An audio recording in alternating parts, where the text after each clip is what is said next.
Two cast iron pipes in two locations burst tonight, one at Wellesley and Adams, the other at Trent and Freya. That's where KXLY4's Jeff Humphrey joins us now live. And Jeff, is traffic moving?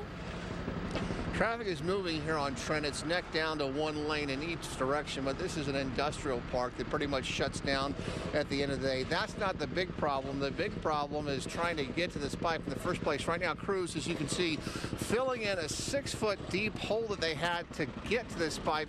It's a 10-inch water main, and it suffered something called a full cap break, which means that the pipe was still intact but leaking, and it was not completely gone, and so there was water reaching the surface here, but they were able to keep the water running through it, and then they came in and used something called a collar to fix that. This is what the collar looks like, and this is about the diameter of a 10-inch pipe. They bolt this thing onto that pipe if it's still there, and it's a relatively easy fix for the crews. But what is really amazing is that they're out here when it's cold already, and then they climb down into a wet 6-foot deep hole. It's something that most people wouldn't want to do, but these guys say that this type of break is a relatively easy fix for them, and they say that indeed this is related to our colder temperatures.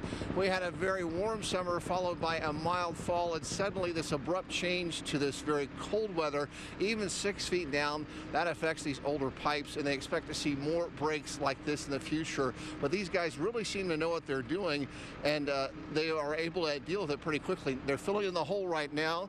They've got to bring in new dirt, and then they use a compactor to press that down so this older pipe is supported and doesn't break again. It looks like a really hard way to make a living.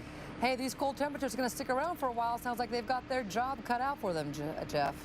They certainly do. You know, we do have a really old system, and eventually all of it has to be replaced. But that's a big pipe. That's No a kidding. big pipe with a lot of water going through it. They get in there and they deal with it like it's not a big deal at all. I'd be crying at this point if I was in that hole. Yeah, I think that makes two of us. All right, thanks a lot, Jeff.